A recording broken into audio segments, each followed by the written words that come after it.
திமுக தலைவர் மு.க.ஸ்டாலினை இந்திய மக்கள் வாக்குரிமை மீட்பு இயக்கத்தின் நிர்வாகிகள் சந்தித்தனர். இவிஎம்ஐ ஒழிப்போம், வாக்குச்சீட்டு முறையை மீண்டும் கொண்டு வருவோம், ஜனநாயக உரிமையை காப்போம் என்னும் கோட்பாடுகளுடன் இந்திய மக்கள் வாக்குரிமை மீட்பு இயக்கம் தொடங்கப்பட்டுள்ளது. இந்நிலையில் இந்த அமைப்பின் நிர்வாகிகள் சென்னை அண்ணா அறிவாலயத்தில் திமுக தலைவர் மு.க.ஸ்டாலினை சந்தித்தனர். அப்போது திமுக பொதுச் செயலாளர் துரைமுருகன், துணை பொதுச் செயலாளர்கள் க. பொன்முடி, ஆர். ராசா, முன்னாள் அமைச்சர்கள் எஸ். முத்துசாமி, டி.ஆர்.பி. ராஜா, சட்டத்துறை இணைச் செயலாளர் ஐ. பரந்தாமன் ஆகியோர் உடனிருந்தனர். இதனைத் தொடர்ந்து செய்தியாளர்களுக்கு பேட்டியளித்த இந்திய மக்கள் வாக்குரிமை மீட்பு இயக்கத்தின் ஒருங்கிணைப்பாளர் ஐயநாதன், மின்னணு வாக்குப்பதிவு இயந்திரம் தொடர்ச்சியாக பல சந்தேகங்களை ஏற்படுத்தி வருவதாக கூறினார். அது இவிஎம் மட்டும் அவங்க கவுண்ட் பண்ணி ரிசல்ட்டை சொல்லிடுறாங்க. விவிபேட் அது கணக்கிலே எடுத்துக்கிறது இல்லை. இப்படியெல்லாம் செய்கிறாங்க. ஒப்புக்குனாச்சும் ஒரு 2-3 மிஷினை எண்ணிட்டு அதை முடிச்சிடுறாங்க.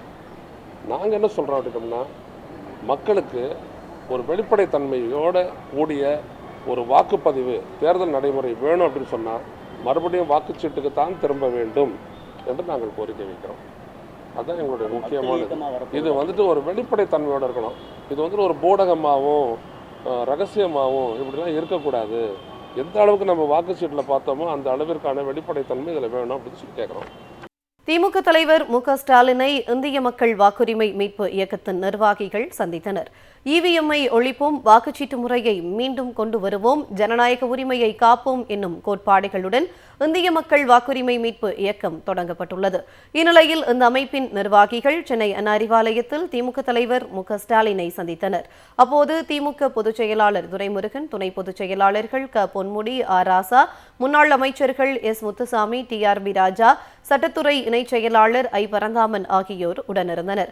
இதனைத் தொடர்ந்து செய்தியாளர்களுக்கு பேட்டியளித்த இந்திய மக்கள் வாக்குரிமை மீட்பு இயக்கத்தின் ஒருங்கிணைப்பாளர் ஐயநாதன், மின்னணு வாக்குப்பதிவு இயந்திரம் தொடர்ச்சியாக பல சந்தேகங்களை ஏற்படுத்தி வருவதாக கூறினார். அது இவிஎம் மட்டும் அவங்க கவுண்ட் பண்ணி ரிசல்ட்டை சொல்லிடுறாங்க. விவிபேட் அது கணக்கிலே எடுத்துக்கிறது இல்லை. இப்படியெல்லாம் செய்கிறாங்க. ஒப்புக்குனாச்சும் ஒரு 2-3 மிஷினை எண்ணிட்டு அதை முடிச்சிடுறாங்க. நாங்கள் என்ன சொல்கிறோம் அப்படின்னோம்னா, மக்களுக்கு ஒரு வெளிப்படைத்தன்மையோடு கூடிய ஒரு வாக்குப்பதிவு தேர்தல் நடைமுறை வேணும் அப்படின்னு சொன்னால் மறுபடியும் வாக்குச்சீட்டுக்கு தான் திரும்ப வேண்டும் என்று நாங்கள் கோரிக்கை வைக்கிறோம். அதுதான் எங்களுடைய முக்கியமானது. இது ஒரு வெளிப்படைத்தன்மையோடு இருக்கணும்.